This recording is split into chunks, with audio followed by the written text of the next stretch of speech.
Through you, Mr. Chair, I can confirm that it's 4 p.m. and we are now live streaming and recording. You may begin your meeting. Okay, thank you. There's 3 members here today, so I'm prepared to call the meeting to order, and we have a quorum. Ms. LeGros, will you begin this hearing with the land recognition statement? We begin this meeting by acknowledging the land on which we gather is the traditional territory of the Haudenosaunee and Anishinaabe peoples, many of whom continue to work and live and work here today. This territory is covered by the Upper Canada Treaties and is within the land protected by the Dish with One Spoon Wampum Agreement. Today, this gathering place is home to many First Nations, Métis, and Inuit peoples, and acknowledging reminds us that our great standard of living is directly related to the resources and friendship of the Indigenous people. Through you, Mr. Chair, you may proceed with your introduction.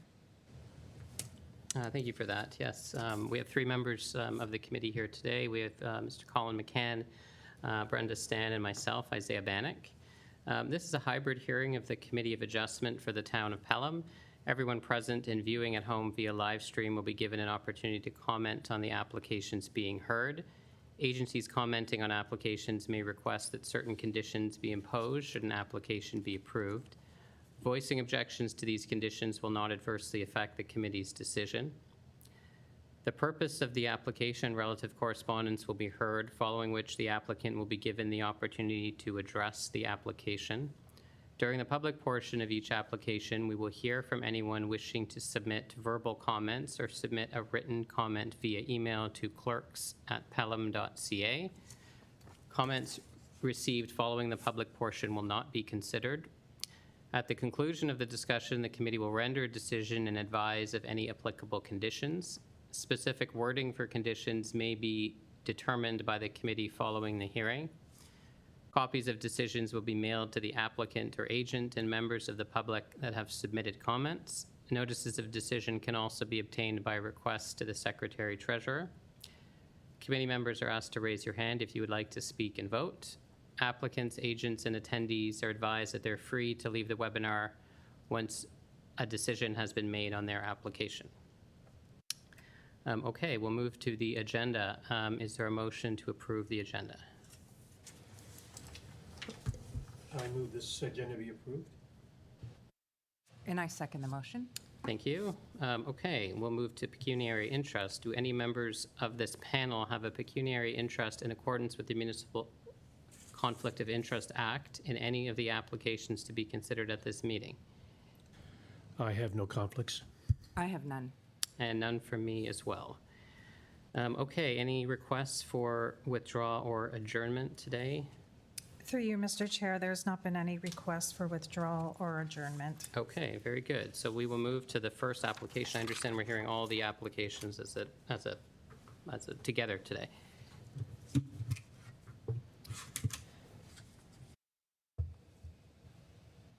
So we will be hearing all the applications in one presentation. That said, it is still 11 separate decisions that the committee can consider. And we will share and proceed with the presentation at this time. The Town of Pelham is holding hybrid Committee of Adjustment hearings. A hybrid hearing involves a mixture of in-person and remote attendance and participation.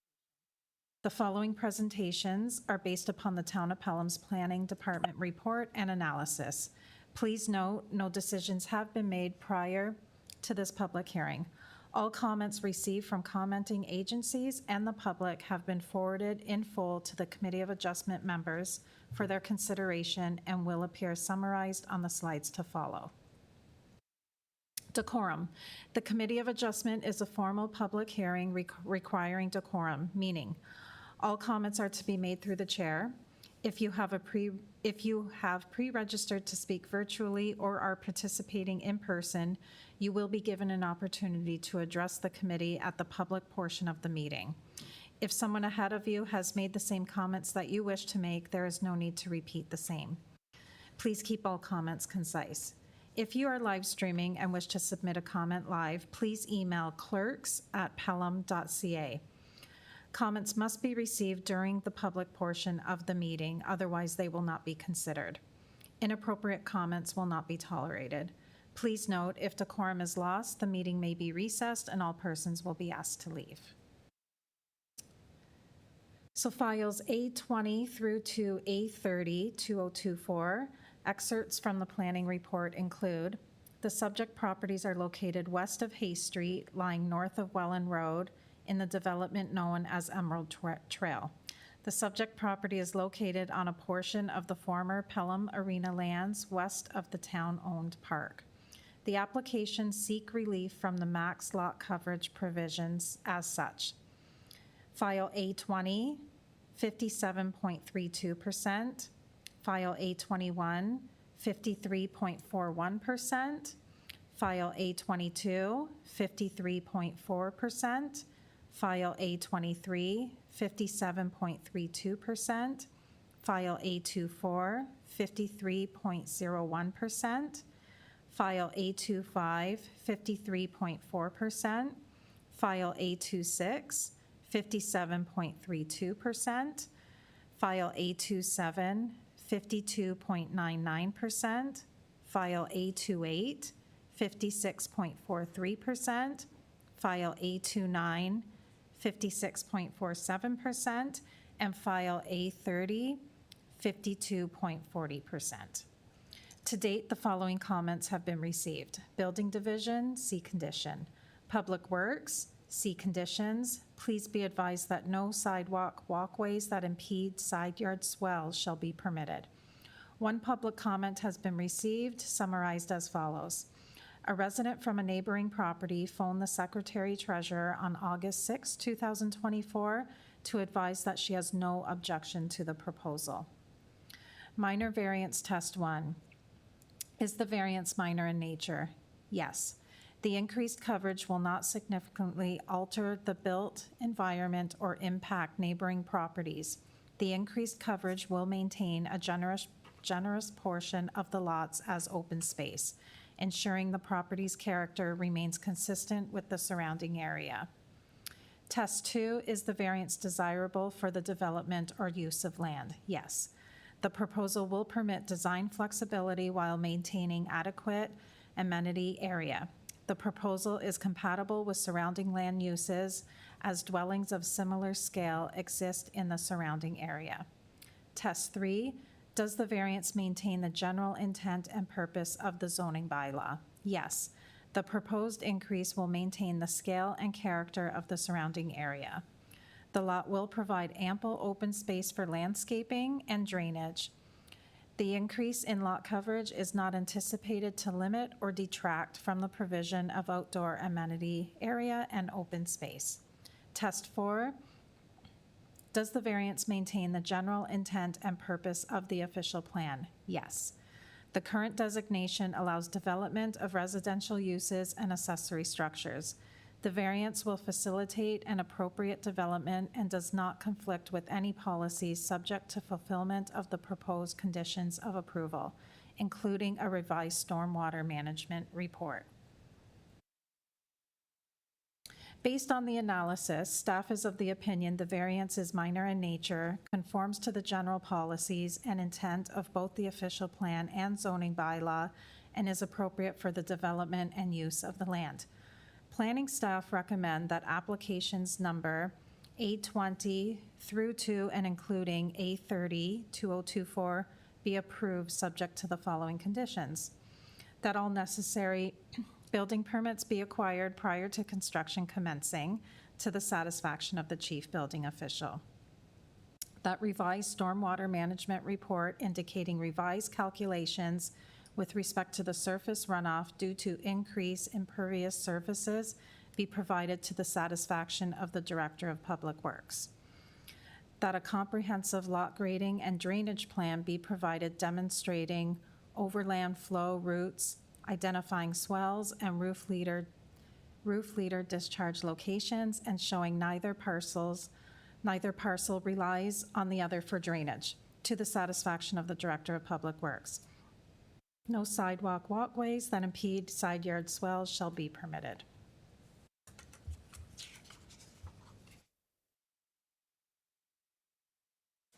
Okay, thank you, Ms. LaGros. I think we have the applicant online. Excuse me. Perhaps I can call on the applicant if they would like to speak to this matter. Hello, can everyone hear me? We can, thank you. Hi, my name is Anthony. I'm from Centennial Homes. So just wanted to speak to the applications very quickly because I actually did submit 3 more for the upcoming hearing in October as well. Just wanted to provide some background on the file itself and of the development. I'm sure much of the committee or much of the staff know about the development already. So we purchased this development, obviously pre-approved. And these drawings, these plans were actually circulated to prospective buyers and to residents in the area. This is why we really want to just move ahead with these drawings. I know we could, very well just redesign because none of these have been sold.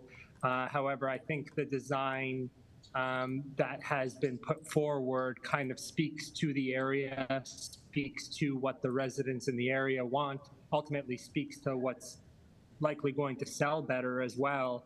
And that's why we're looking for the relief on the max lot coverage. We do believe that it meets the 4 tests. But not only that, it'll provide a genuinely nice streetscape when you're inside the subdivision. And to speak further to it, there are actually 7 single detached homes to be built as well. Those won't require any minor variances as we're actually just going to design new bungalows to fit perfectly on those lots. Aside from that, I'm here to answer any questions that staff or that the committee has. Thank you for those comments. Any questions for Anthony? I just have a question through the chair. So I just want to understand, they were previously approved. So has the max coverage requirements changed? Is that why they need variances now? I was just trying to understand what the change was. So I could speak to that. The designs of the homes were not previously approved. I know that they were circulated to just prospective buyers and to residents in the area. The zoning itself was previously approved by the previous owner. However, when we did purchase the land, he in turn handed over home designs and prospective clients. He actually had reservations for a number of these townhomes as well. So we've been dealing with some prospective buyers there who are actually residents of the area. But no, these drawings weren't pre-approved. They had to go through a building permit process. And that's when we caught it, when I had a grading plan developed for each of these townhouses. And Upper Canada Consultants contacted me to tell me that the homes were too big for the lots. Thank you. That answers my question. Thank you. Any questions from your end? No, not for the building. Sorry, just Anthony, thank you for the comments. Just a question, when you say you're coming in for more variances, is that for lot 17, 18, 19? I noticed those were the ones that were left out, and I was going to ask a question about that, but that may be the answer. Yes, that's the answer there. So there were a couple that didn't require minor variances because there were N units and the N units were larger, the lots were larger. But that block of townhomes, yes, those are the 3 addresses that I'm speaking of that will be heard next month. And it's for a similar lot coverage variance? Yes, it's for the exact same variance. Okay, thank you. Okay, no other questions from me. Any questions from my questions? No? Okay. I have just a quick question for planning staff. I noticed in your report to us at the end of the condition regarding submitting a comprehensive lot grading and drainage plan, you say, please be advised that no sidewalk walkways that impede side yard swales be permitted. But I don't see that as within our proposed motion. Is that required, or is that just for the information of the committee and the builder?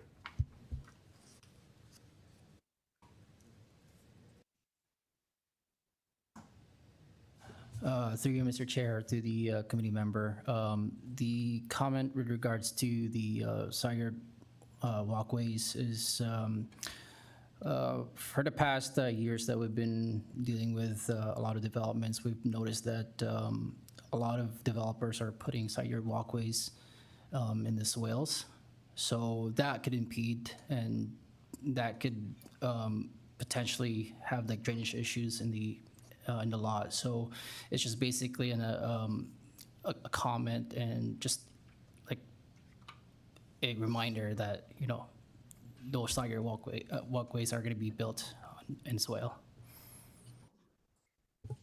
Okay, thank you. Through you, Mr. Chair, yeah, that's, we don't require to put that in as a condition.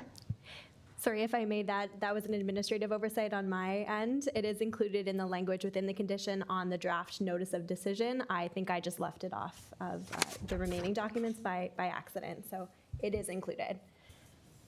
Oh, okay. And you're welcome to include that as part of the motion. Oh, okay, good. Yes, thank you for identifying that. No, it's not on there. I'll add that. Yeah. Okay, well, I think we've got to the bottom of that one, so thank you. Any other questions for Anthony? Okay, I don't think so. Thank you for your time. Thanks for your notes, for speaking to us as well. Do we have a motion to close the, oh, sorry, before I do that, I should ask if there's any comments that have been received by email. Through you, Mr. Chair, checking the clerk's email, I can confirm that it is 4:17 p.m. and we have not received any emails, and therefore you can close the public portion of the meeting and move to committee input. Thank you, and sorry, I should have done something else as well before doing that. I should have asked if there's anyone else online. It doesn't look like there's anyone in the room. Is anyone online who wants to speak to this?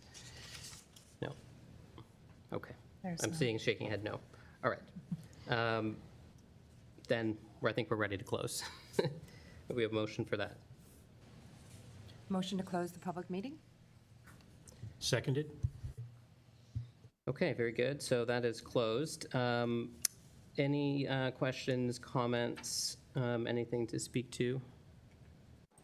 No? No, nothing from me either. Okay, do we have a motion? I'll make the motion.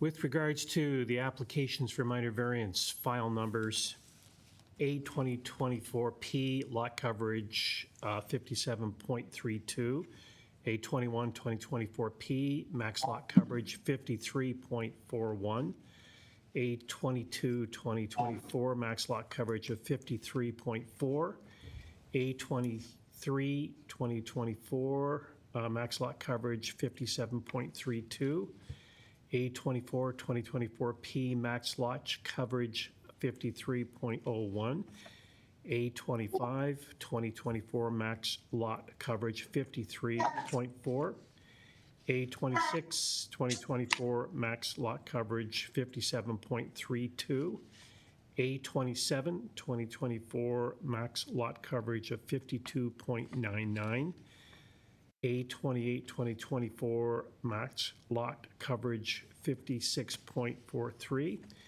A29-2024, max lot coverage 56.47, and A30-2024, max lot coverage of 52.40. I move this motion. The reasons for it are the variances are minor in nature, as the increased coverage will not significantly alter the built environment or impact neighboring properties. The increased coverage will maintain a generous portion of the lot as open space, ensuring the property's character remains consistent with the surrounding area. The intent of the zoning bylaw is maintained. The intent of the official plan is maintained. The proposals are desirable for the land as they will permit design flexibility while maintaining adequate amenity area. These applications are granted without prejudice to any other application in the town of Pelham.